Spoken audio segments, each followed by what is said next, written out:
Hello and welcome back to my channel Willet's World, and welcome back to Malaysia. If you've been to KL before, you've probably seen this view behind me. This square is called Merdeka Square. It's now called Independence Square, and it's probably one of the most famous views there is in KL. This video is all about the colonial side of KL, the part that the British built back in the late 19th century, when there wasn't that much here.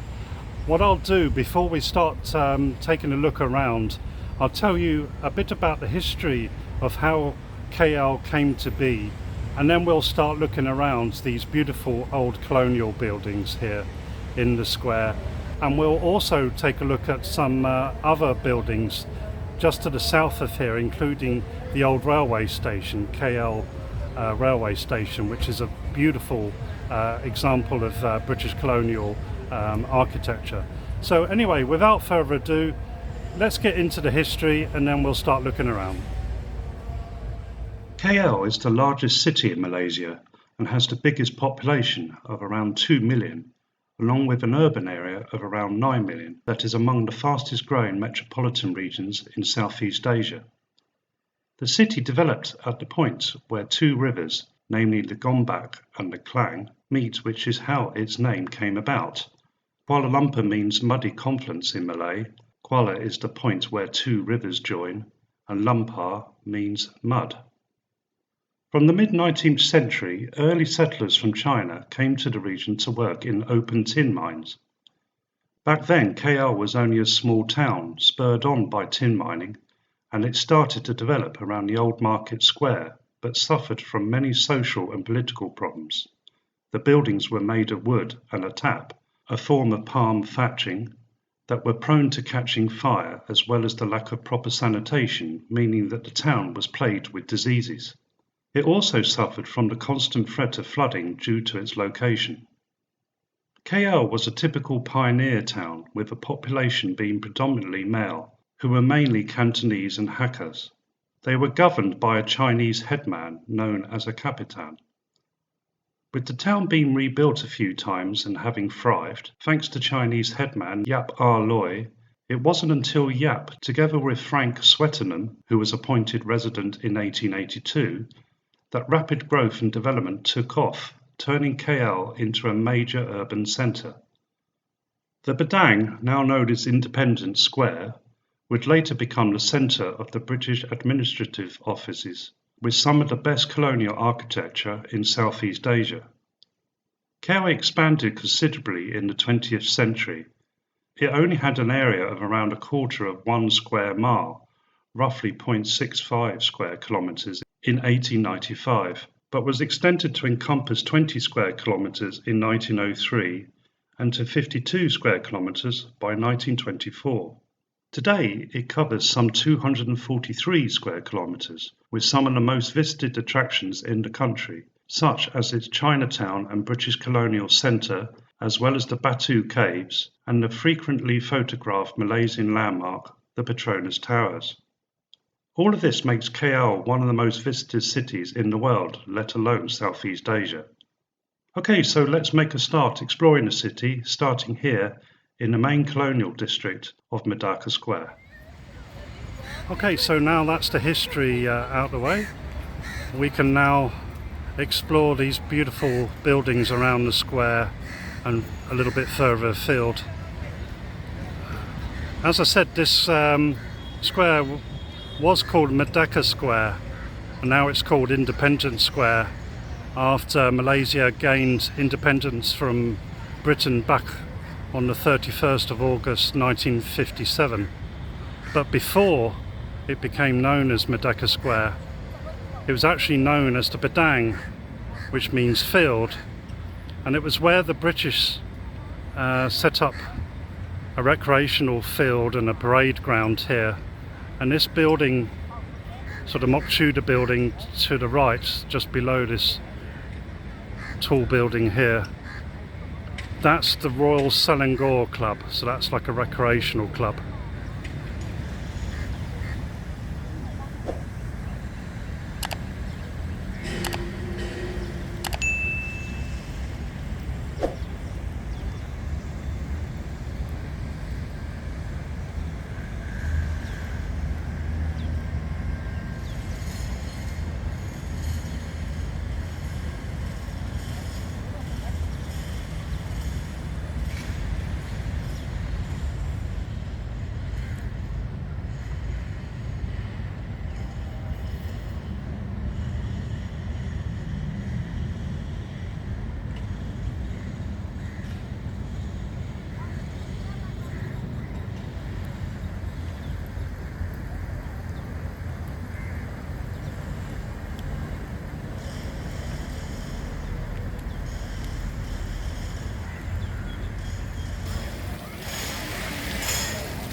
So this building is the old Standard Chartered building.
So just opposite the KL station you've got the headquarters for the Malaysian Railways, housed in another magnificent colonial building.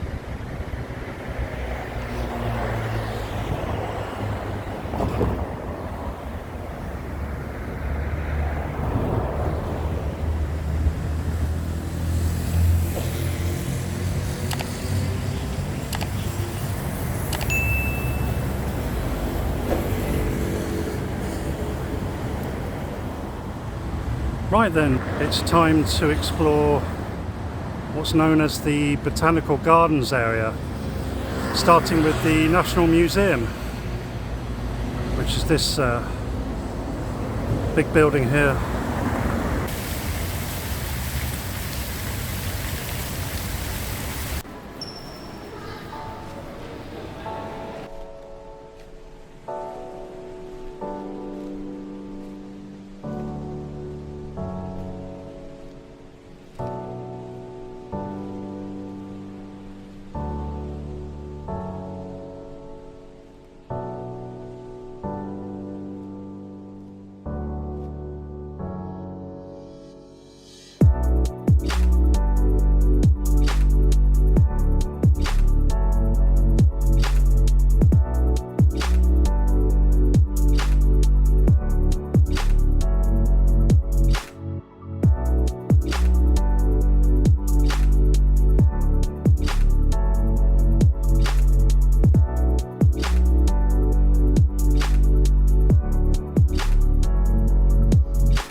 So we're about to do the area known as the Botanical Gardens. I'm right at the foot of the hill that forms the gardens is this, which is the National Mosque.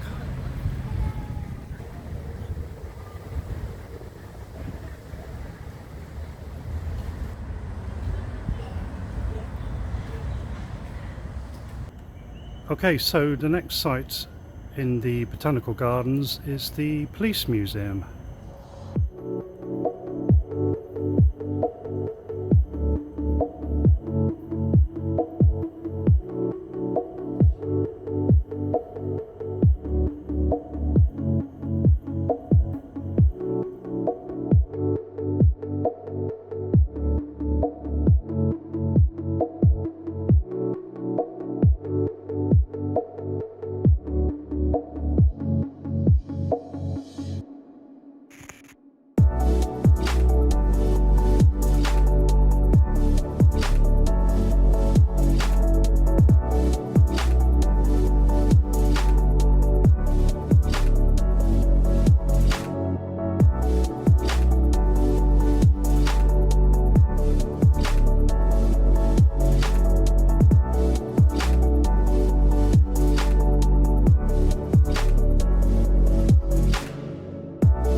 So this is KL Bird Park. I think I've actually been in here before, so I'm not going to go in this time. But they use nets to keep the birds in, as you can see. down there. And this is the main entrance to the Botanical Gardens here. I'll show you what they look like on a map.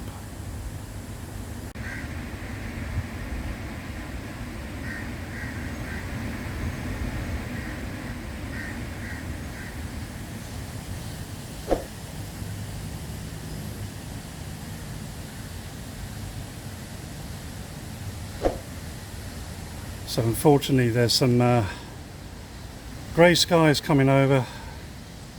I don't really want to set off going around the gardens and start getting wet. Okay, so last stop on this video is the National War Memorial, which is on top of another hill just across the main road from the Botanical Gardens.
Okay, with stormy skies looming, I think it's about time I finish this video.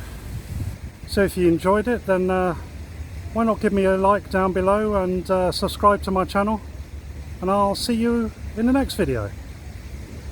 Bye for now.